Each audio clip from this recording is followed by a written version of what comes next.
Hierdie is Landbou Weekblad se weervernoot-video vir die Sandveld. In kort, humiditeit bereik hoogtepunte teen 100%. Risiko vir swamdruk is hoog. Hier is die besonderhede. Sedert Januarie het ons 123 mm reën gehad, 112% meer as die 5-jaar gemiddelde. Groeigraaddae staan tot dusver op 1422. Dit is 67 graaddae laer as die 5-jaar gemiddelde. Die laagste temperatuur wat voorspel word is 10,6 grade.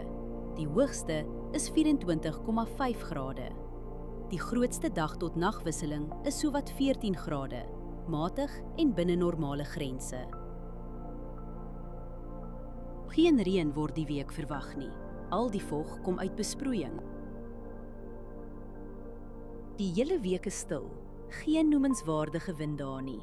Wind bly deurgaans onder 15 km/h. Let op windrigting, windvlae, temperatuur, humiditeit en delta T voor jy spuit. Verdampen is die hele week onder 2 mm. Oorbesproeiing in die soort toestande hou risiko in vir wortelsiektes. Humiditeit is meestal hoog en blaarnatheid gaan Woensdag sterk wees. Dus is die kans vir swamdruk aansienlik. Onder die toestande kan swaminfeksies vinnig versprei op vatbare blokke. As jy een ding doen, oorweeg dit om die stil, droë weer te gebruik vir 'n voorkomende swamdoder toediening.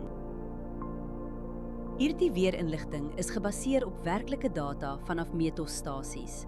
Die data word deur TerraKlim skoongemaak en geverifieer. KI-interpretasies word deur grondwaarheidsdata onderlê. Aangedryf deur Villa Crop Protection. Hierdie verslag is met die hulp van kunsmatige intelligensie gegenereer en is nie professionele advies nie. Gaan na weather.villacrop.co.za en kies die weerverslag vir jou streek.